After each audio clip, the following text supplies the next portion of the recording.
26 minutes after this man walks into the bank, he will be sitting on the asphalt in handcuffs, begging police officers to take the bomb off him. They will refuse, not because they don't believe him, not out of malice, but because they have a protocol to follow, and the protocol dictates waiting for the bomb squad. The bomb squad will arrive, but by the time they start working on the device, Brian Wells will have exactly 3 minutes left to live. This is a story with names, with perpetrators, with masterminds, with convictions. It is a closed FBI case where almost every detail is known, except one. Did the man who walked into that bank on August 28, 2003, know that the bomb locked around his neck was real? And if he did, why did he stop to casually grab a lollipop from the counter on his way out? Today, we dive into the pizza bomber case, the most meticulously documented systemic failure in American law enforcement, and a moral dilemma that the FBI, even 20 years later, has never truly resolved. August 28, 2003. Erie, Pennsylvania.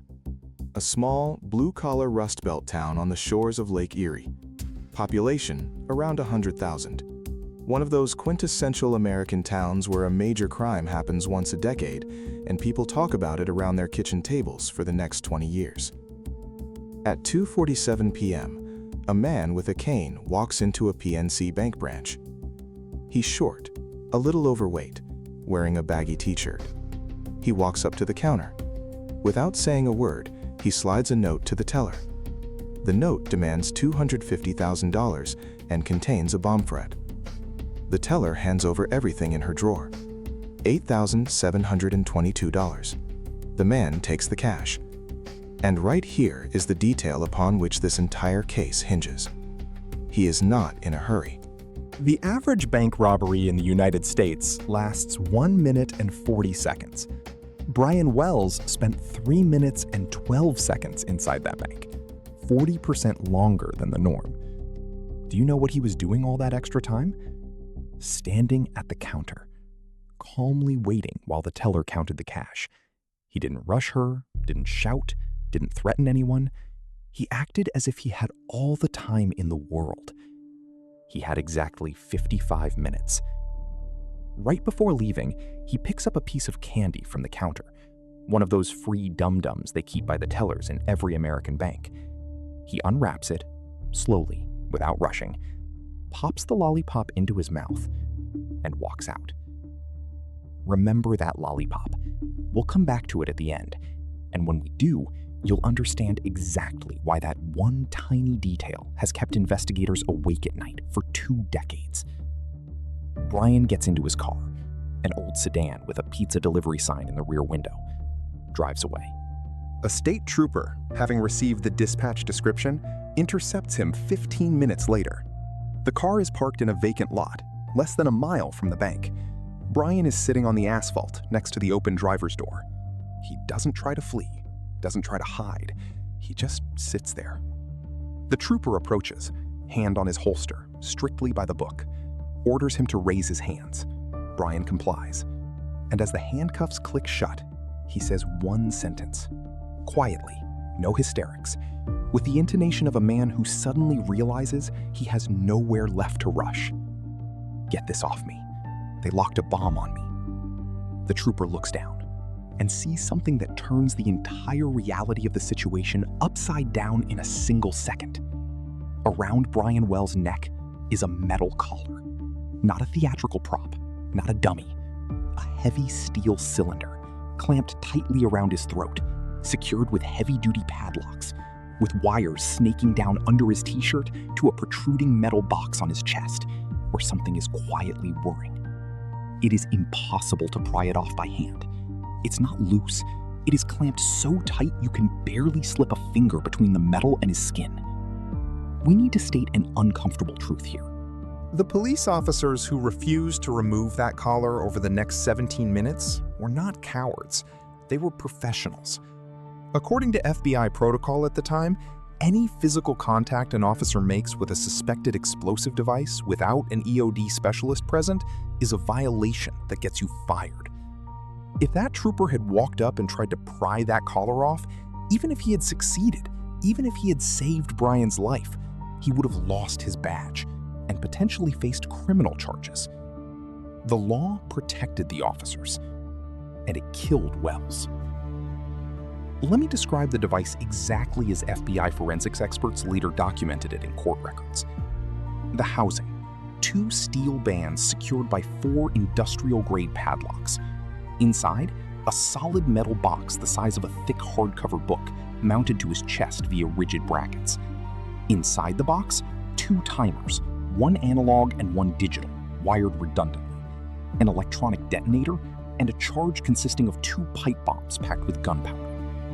Total weight of the device, roughly 7 pounds. That is the weight of a cast iron skillet, hanging constantly, relentlessly from your throat. Wearing something like that for half an hour is exhausting. Wearing it for 8 hours is torture. Wearing it knowing that the device is ticking down the minutes to an explosion, that is a psychological state for which psychiatry has no clinical term. Brian Wells wore it, by the most conservative estimates, for nearly 50 minutes before it detonated. And during all that time, on the security footage from the bank, on the cameras at the gas station where he stopped on the way, on the police cruiser dash cams, he acts as if absolutely nothing is wrong.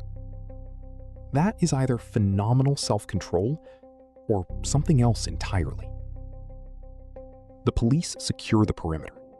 The standard standoff distance for a suspected explosive device is 150 feet. The officers stand at that perimeter. They do not approach. Professional caution. Brian sits on the asphalt in handcuffs, and he starts talking. He talks a lot, in vivid detail. He describes the men who grabbed him, the woods where it happened, the smell of the metal when they snapped the collar shut around his neck. He tells them there are papers in the car, that the papers explain everything, that they need to read the papers, that he is running out of time. What does a cop do when a suspect tells him, "I have a bomb on me"? According to FBI statistics, up to that point, there had been 19 recorded incidents in the United States where bank robbers claimed to be wearing an explosive device.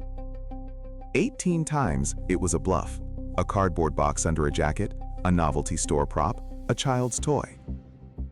One time, one single time in the entire history of American criminology, it was real. Guess which way the statistics were leaning in the mind of the officer looking at Brian Wells that day.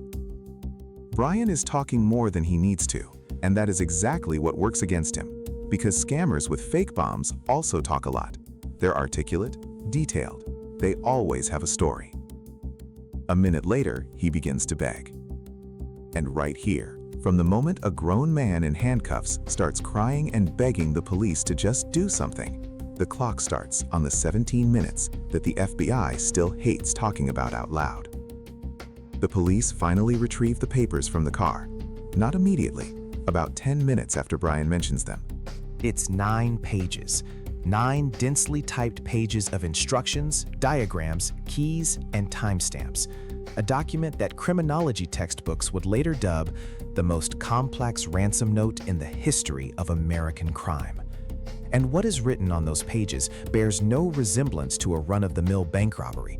It wasn't a getaway plan or a list of demands. It was a scavenger hunt. 22 instructions, 7 drop sites, an 11-mile route. Brian was given exactly enough time to rob the bank, drive to the first drop site, find a key, drive to the second, retrieve the next component, and so on. A chain where every step unlocked access to the next. Only the final key would allow the collar to be unlocked. According to calculations later run by independent experts for the FBI, completing that route without a single mistake, even without a bomb on your neck, even without handcuffs, even driving a fast car, required a minimum of 55 minutes. Brian had 44. Right now, sitting at home, try to imagine it. Driving 11 miles through city traffic in under an hour, stopping every mile to search for a coin-sized key hidden in an unfamiliar location, all while wearing a 7-pound bomb around your throat. The route was impossible from the very beginning. And now, the ultimate question. Did the people who drafted it know that? At 3:18 p.m., the device on Brian Wells' neck detonates. The video exists. It has been publicly available online since 2004. I am not going to show it to you. Not because it violates some platform policy, but because it's pointless. The footage lasts 3 seconds. It will teach you absolutely nothing about Brian Wells. It will only ensure you don't sleep for a week. That video isn't about death. That video is about the 17 minutes that preceded it. Brian Wells dies on the spot, in a vacant lot, in handcuffs, surrounded by men in uniform who were standing 150 feet away, watching. The bomb squad arrives 4 minutes later. This is where the story should have ended. A bomb caller, a random delivery guy, a lone psychopath hiding somewhere in the Pennsylvania woods. The FBI opens a case, hunts for leads, finds nothing. And a year later, Brian Wells becomes just another file in the cold case archives. That's how it works in most cases. The FBI officially closes roughly 40% of its investigations with the designation perpetrator unknown. This case should have been one of them. But Erie is a small town with a specific quirk. Everybody knows everybody. The cashier at the grocery store knows your dog's name. The neighbors know what time you get off work. And in this town lived a man about whom the neighbors all repeated the exact same phrase, with the exact same intonation, as if they had rehearsed it. There's something wrong with him. His name is Bill Rothstein. In his 50s, single, lives in a big, messy house on the edge of town. On paper, a handyman. In reality, a guy who knows how to build, fix, or take apart anything that exists. Antique radios, tractor engines, mechanical locks, analog timers, 1960s electronics, and, as it would later turn out, explosive devices. Neighbors describe him with respect. A weird kind of respect, but respect nonetheless. The way you describe a guy who never caused any overt trouble, but whom everyone was secretly afraid of. The FBI visits Rothstein in the 4th month of the investigation. A standard door knock, running down a list of known technical specialists in the area. 2 days after the agents leave, Rothstein picks up the phone and calls the police himself. Voluntarily, unpressured, asking them to come over. Because out in his garage, tucked inside a large chest freezer, is a dead body. And he'd really like someone to come pick it up. This corpse has nothing to do with the Wells case. This corpse is a completely separate story. A story that, as it turns out, explains absolutely everything. Bill Rothstein turned himself in over the body in the freezer, but he didn't say a single word about the Wells case. Not during interrogations, not in his written statements, not on his deathbed when he was dying of cancer a few months after his arrest. The man who personally led the FBI to his own front door stubbornly remained silent about a case in which he was merely the technical contractor. Strange, isn't it? If you aren't the mastermind, why protect the mastermind at the cost of your own life sentence? It's a rhetorical question. The answer is coming. The next name to surface belongs to a woman, Marjorie Deal Armstrong. 60 years old at the time of the crime. Highly educated, she held 2 master's degrees, an IQ tested in the top 2% of the population, a former college instructor. Diagnosis? Severe bipolar disorder, with a history of multiple involuntary psychiatric holds. A person who, within the span of a single conversation, could seamlessly pivot from a nuanced analysis of legal precedents to a frantic conviction that her neighbors were spying on her through the TV. By the time of the Wells case, Marjorie Deal Armstrong had already killed 2 men. The authorities just didn't know it yet. Her first husband, shot to death in 1984. She was acquitted on grounds of self-defense. Her live-in boyfriend, murdered in 2003, 2 months before the Wells heist. That was the body chilling in Rothstein's freezer. By the time she sat down to plan the PNC bank robbery, she already had 2 fresh corpses under her belt, and nobody knew. Marjorie and Rothstein had been linked for years. Not romantically, strategically.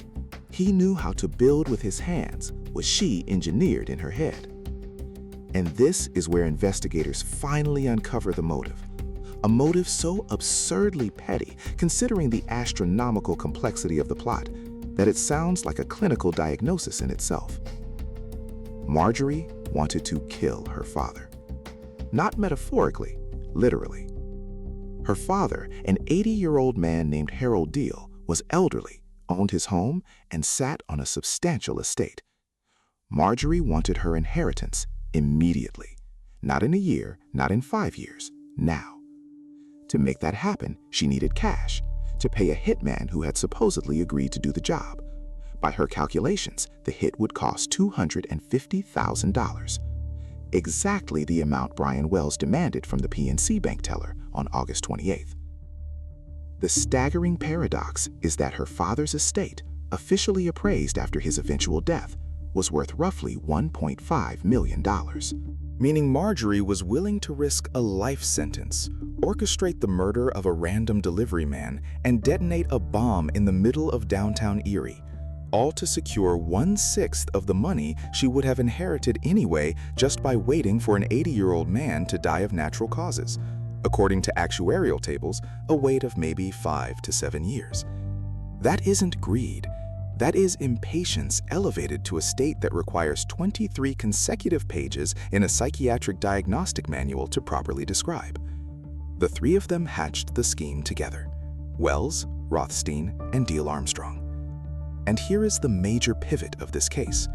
The concept in its base form was simple. Brian walks into the bank wearing a device on his neck that everyone assumes is real, but which is actually a dummy. He takes the money, follows a scavenger hunt route to a designated drop spot, hands the cash to Rothstein, and gets his cut. The device is unlocked the moment the money changes hands. Brian Wells showed up to that meeting as a co-conspirator. Stop for a second. An acquaintance offers you money. Good money.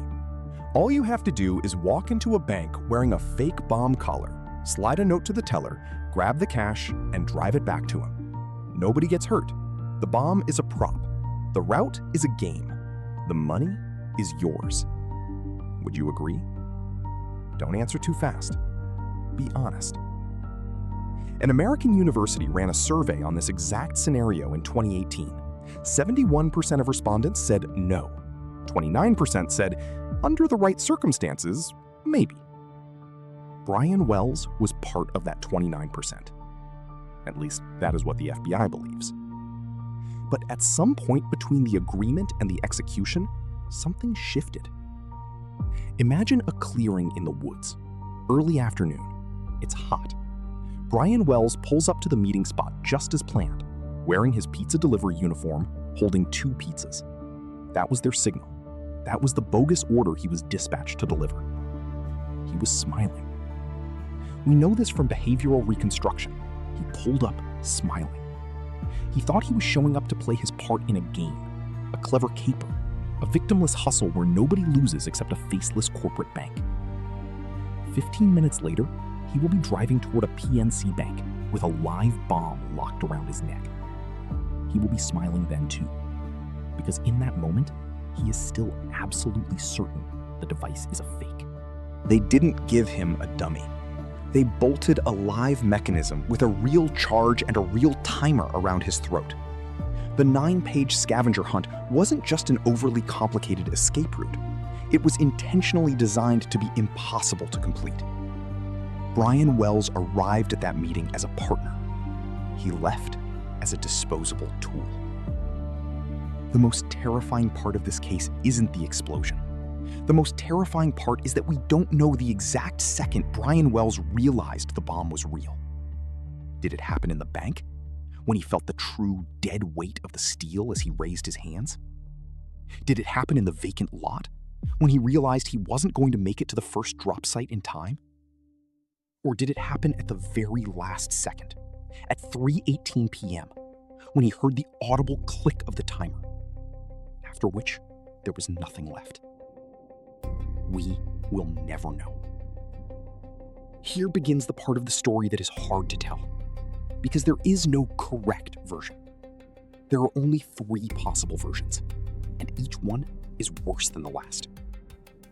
Ask yourself right now, if you followed the story this far, which version feels closest to the truth to you? Lock in your answer, and let's see if it changes in 2 minutes. Version 1. Brian Wells showed up as a co-conspirator and was betrayed. He was told the device was a prop. They locked a real one on him, handed him an impossible map, and sent him into the bank knowing he would never survive.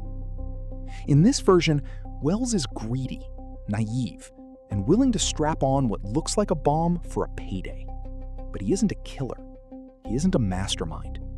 He's just a guy who got in with the wrong people and paid for it with everything. Version 2. Colder. Brian Wells was never a partner. Diehl Armstrong and Rothstein were looking for a blind mule from day one. Wells was lured into the woods with a fake pizza order, ambushed and locked into the collar against his will. He was sent to the bank under the direct, immediate threat of death. In this version, Wells is a 100% pure victim, a hostage whom nobody helped. Version 3. The one the FBI officially adopted as their primary theory, and yet never managed to definitively prove. According to this version, Wells was in on it. He agreed to the role, knew the plan, and firmly believed the device was a fake, right up until the moment it was locked on and it was too late to back out.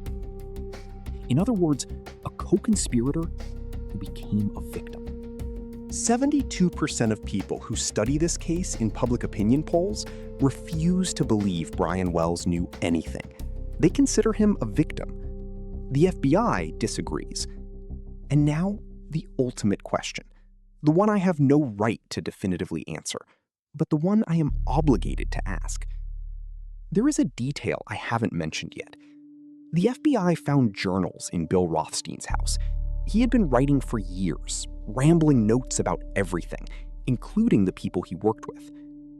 In one entry, dated 2 months before the robbery, there is a single, brief sentence.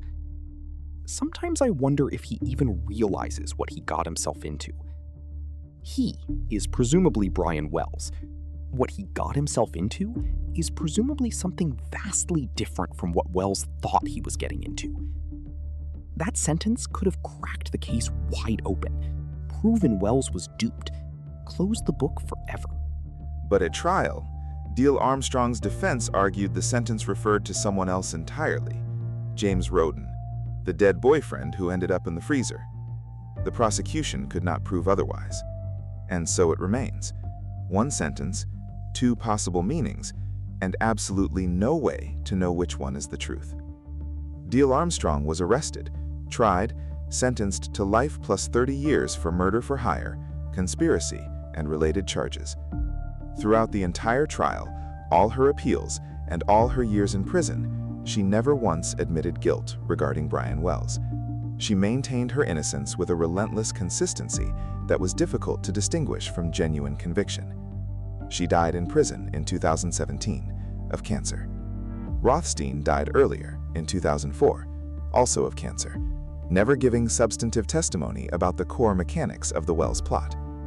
Brian Wells died in a vacant lot in Erie on August 28, 2003, at 3:18 p.m., with the collar still locked around his neck. The money, $8,722, the entire haul from the teller's drawer, was found on his body. The $250,000 that the entire labyrinth was designed to secure was never obtained by anyone. Harold Diehl, Marjorie's father, outlived his daughter. He died of natural causes in 2015, at the age of 94. The hitman murder that kick-started this entire chaotic nightmare was never carried out. Do you remember the lollipop? If you've stayed with me this long, that detail has probably been nagging at the back of your mind. It haunts everyone who seriously studies this case. Because in that lollipop lies the entire solution, or the entire mystery, depending on how you look at it. The security camera footage from the PNC Bank still exists. The quality is grainy, but you can see everything clearly.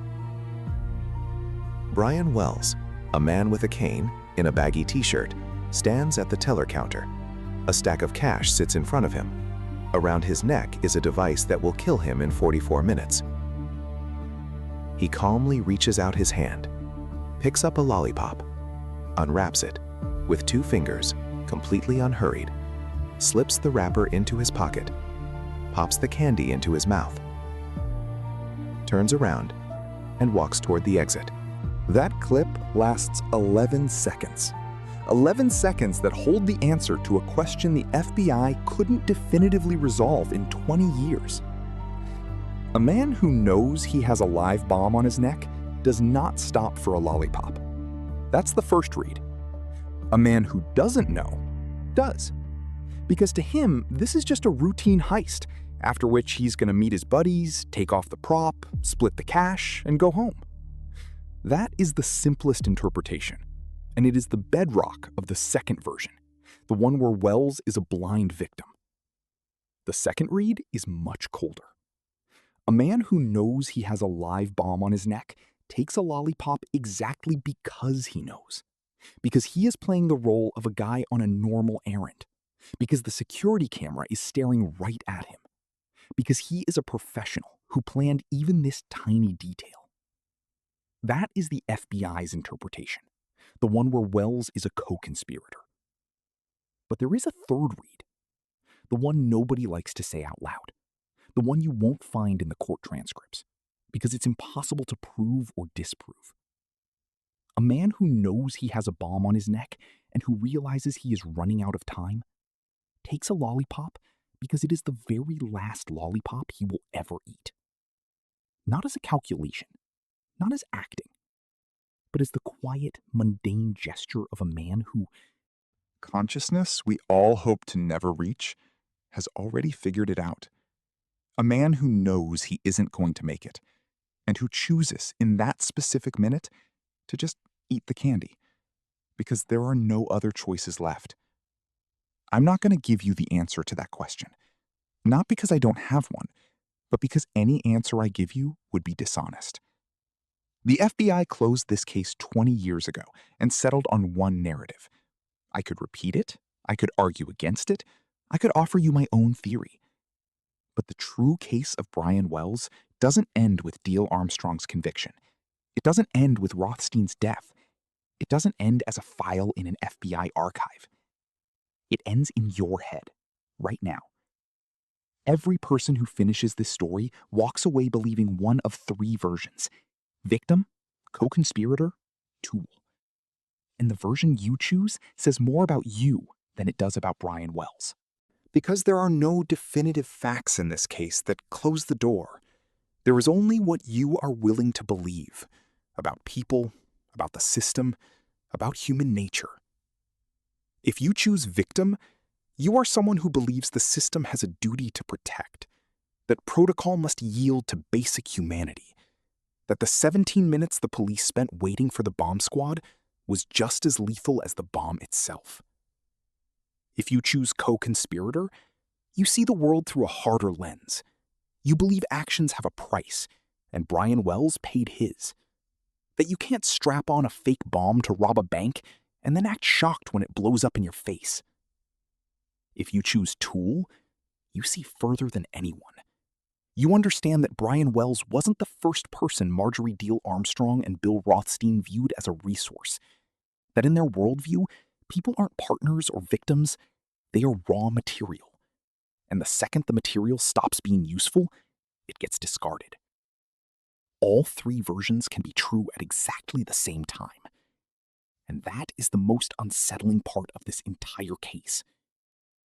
Brian Wells was a 46-year-old pizza delivery man from a small town in Pennsylvania. He worked for the same pizzeria for 12 years. He lived alone in a rented apartment. He loved cats. He had 4 of them. He didn't drink. He had no criminal record. He collected coins. People rarely mention that when they retell his story. On August 28, 2003, he accepted a delivery order for 2 pizzas to an address that, as it turned out, didn't exist. He drove to that address, and nobody ever saw him alive, in the normal sense of the word, ever again. 40 minutes later, he would walk into a bank with a bomb on his neck. 44 minutes after that, he would be dead. The case is closed. All the key players are dead or locked away. The files are declassified. The theories have been debated. The books have been written. The documentaries have aired. The question remains open. Leave a comment with your verdict. Just one word. Victim. Co-conspirator. Tool. I read every single response, and based on what you write, I'll be putting together a follow-up, exploring what our answers reveal about us. Not about Brian Wells. About us. Because Brian Wells died in a vacant lot in Erie at 3:18 p.m. on August 28, 2003. But we are the ones who get to decide who he was.